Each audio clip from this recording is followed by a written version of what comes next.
وہ بھی ضروری ہے، دنیاوی علم بھی ضروری ہے.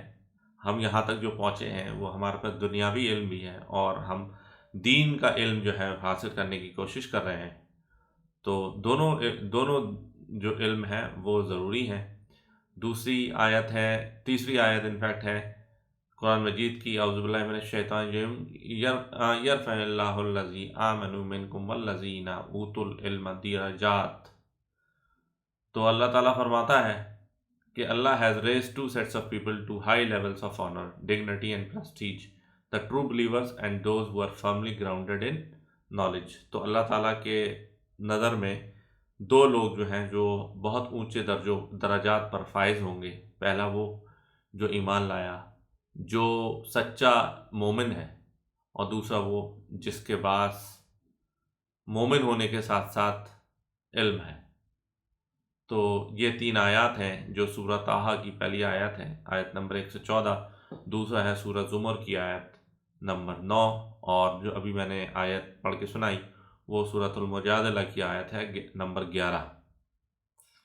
تو یہ چیزیں ہیں، یہ قرآن مجید کی آیات ہیں جس میں اللہ تعالیٰ جو نالج ہے، جو علم ہے، جو اسٹڈیز ہیں، اس کی جو ہے وہ امپورٹنس بتا رہا ہے.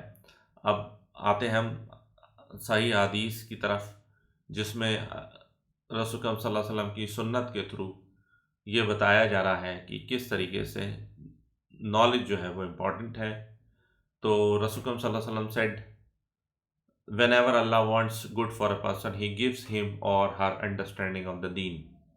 تو اس کو اردو میں کہیں گے کہ جب اللہ تعالیٰ کسی کے لیے اچھا چاہتا ہے، کسی کا بھلا چاہتا ہے، کسی کی فلاح چاہتا ہے، تو اسے دین کی فقہ ادا کر دیتا ہے. فقہ مطلب ہوتا ہے ٹرو انڈرسٹینڈنگ. تو انڈرسٹینڈنگ، یہ فقہ حنفی نہیں ہے، نو ڈاؤٹ. الحمدللہ یہ فقہ حنفی نہیں ہے، یہ دین کی ٹرو انڈرسٹینڈنگ ہے. اور فقہ حنفی تو آپ کو معلوم ہے کہ اس کا دین سے تو کوئی مطلب نہیں ہے، وہ دین کچھ کہتا ہے اور وہ کچھ کہتے ہیں. تو اس کے بعد دوسری حدیث ہے، Prophet صلی اللہ علیہ وسلم said, the religious scholars are the inheritors of the prophets, and he who traveled a path seeking knowledge thereof Allah Azza wa Jal shall use that path to make it easy for him to enter the paradise. تو جو دین کا علم سیکھنے کے لیے لوگ لگے ہوئے ہیں وہ رسول اکرم صلی اللہ علیہ وسلم کے اترادھیکاری ہیں، اور رسول اکرم صلی اللہ علیہ وسلم کے، اردو میں کہیں تو رسول اکرم صلی اللہ علیہ وسلم کے وارث ہیں. اور جو انسان ایسے راستے پر چلا کہ وہ دین کی نالج، دین کا علم حاصل کرنا چاہتا ہے، تو وہ اس راستے پہ ہے جس راستے پر اس کی جنت میں انٹری آسان ہو جائے گی. انفیکٹ یہ ہے، کہنے کا مطلب یہ ہے کہ جو دین کی نالج لینے کے لیے چلا وہ جنت کے راستے پر ہے، کیونکہ جنت کے راستے پر آپ چلیں گے تبھی آپ جو ہے جنت پہنچ پائیں گے.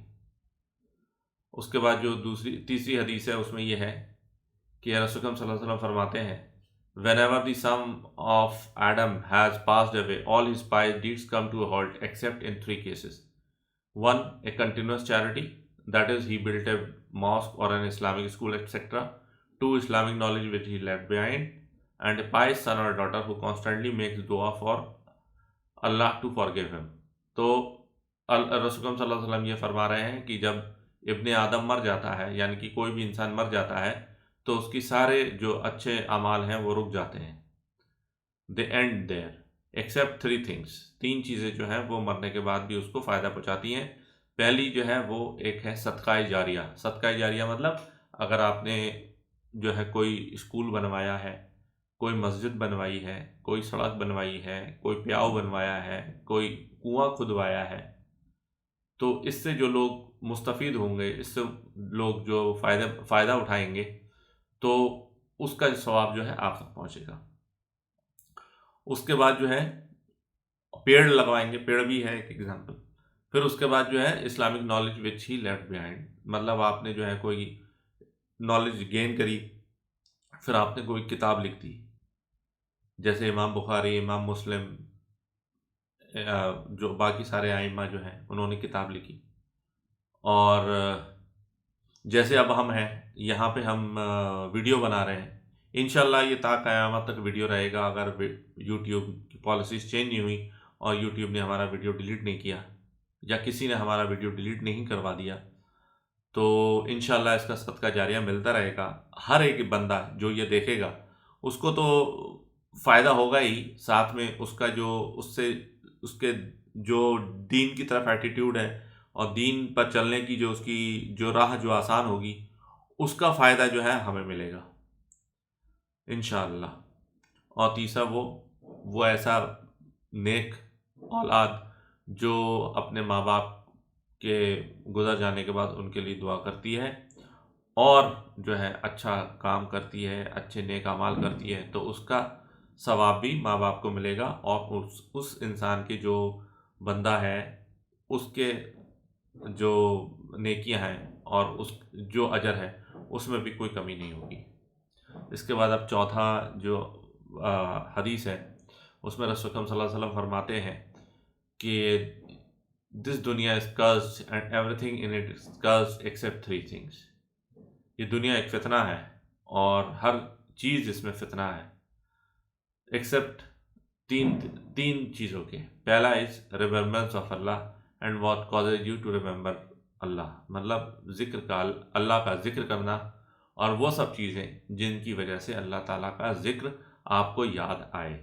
تو وہ ویڈیو بھی ہو سکتا ہے، وہ کتاب بھی ہو سکتی ہے، کوئی انسان کی شکل بھی ہو سکتی ہے کہ وہ آپ کی شکل دیکھ کر آپ کو اس کی شکل دیکھ کر آپ کو اللہ یاد ہے۔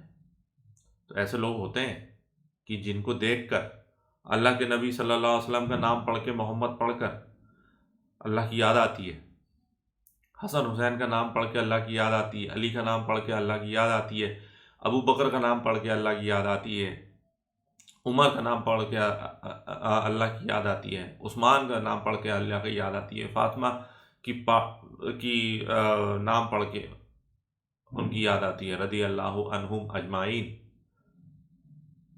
اور دوسرا ایک اسکالر اسلام کہ ایک مسجد میں ایک کوئی بھی مولانا ہو، وہ جا رہا ہے تو جب آپ اس کو دیکھتے ہیں تو آپ کو اللہ کی یاد آتی ہے کہ دیکھو اللہ کا جو ہے جو ایک عالم ہے وہ جا رہا ہے۔ اور تیسرا اور a student of that scholar, کہ جو اس عالم کے جو اسٹوڈنٹس ہیں، جو مدرسے کے بچے گھوم رہے ہوتے ہیں، ان کو دیکھ کے آپ کو اللہ کی یاد آتی ہے۔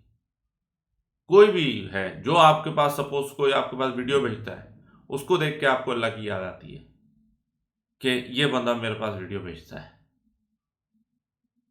تو کوئی بھی آپ کے پاس ویڈیو بھیج رہا ہے تو وہ محنت کر رہا ہے، وہ ایسا نہیں ہے کہ وہ اس کا کوئی ایجنڈا ہے۔ اب اسلام کی بات کرنے سے کسی کا کیا ایجنڈا ہوگا؟ بس ایجنڈا یہی ہے کہ اللہ تعالیٰ اسے جنت فرمائے اور جو اس کو دیکھ رہا ہے وہ اس کی بھی اصلاح ہو اور اس کو بھی جنت ملے، بس یہ ایجنڈا ہوتا ہے۔ اور آخر میں جو حدیث ہے اس میں یہ ہے کہ رسول اکرم صلی اللہ علیہ وسلم نے فرمایا Verily Allah and all his angels and the inhabitants of the heaven and the earth, even the ant in his hole and the fishes in the sea, sends peace and blessing upon the scholar who teaches people about their religion۔ تو رسول اکرم صلی اللہ علیہ وسلم نے فرمایا کہ اللہ تعالیٰ اور اس کی ملائکہ اس کے ملائکہ اور جتنے بھی جو جنت میں رہنے والے لوگ ہیں اور دنیا میں جو اللہ کی مخلوق ہے، یعنی کہ کوئی ایک چھوٹی سی چینٹی بھی جو اپنے جو ہے اپنے بل میں ہے یا اپنے چھید میں ہے، یا جو سمندر میں جو اوشن میں جو فش ہے، وہ بھی جو ہے اس پر اس اللہ کے دین کے عالم پر اب سلامتی بھیجتی ہے، درود بھیجتی ہے، جو لوگوں کو ان کا دین سمجھائے۔ اور یہ جتنی بھی حدیث میں نے بتائی ہیں، 5 حدیث جو بتائی ہیں، یہ ساری صحیح بخاری کی ہیں، صحیح مسلم کی ہیں اور سنن ترمذی کی ہیں، اور پہلی 3 تو صحیح ہیں اور دوسری جو لاسٹ کی 2 ہیں وہ حسن ہیں۔ اور بس یہی کہنا تھا۔ پھر میں وہی بات کہوں گا کہ دین وہ بتائیے جو بات صحیح ہو۔ کسی بات کو، اچھی بات کو یہ بول کر کہ یہ دین میں ہے، یہ بتانا غلط ہے۔ آپ کسی چیز کو کہہ سکتے ہیں کہ ہاں آپ کو ایسا کرنا چاہیے، لیکن یہ کہنا کہ اللہ کے نبی صلی اللہ علیہ وسلم نے ہی فرمایا، تو پھر وہی صحیح بات آپ کو جنت کا ایندھن بننے پر مجبور کر دے گی. اور مجبور کیا کر دے گی؟ جب جھوٹ بولیں گے رسول اکرم صلی اللہ علیہ وسلم کے نام پر تو جہنم انشاءاللہ ضرور جائیں گے. واللہ اعلم. سبحانک اللہم و بحمدک نشہد ان لا الہ الا انت نستغفرک و نتوب الیک وما علینا الا البلاغ المبین. جزاکم اللہ خیر. السلام علیکم ورحمۃ اللہ وبرکاتہ.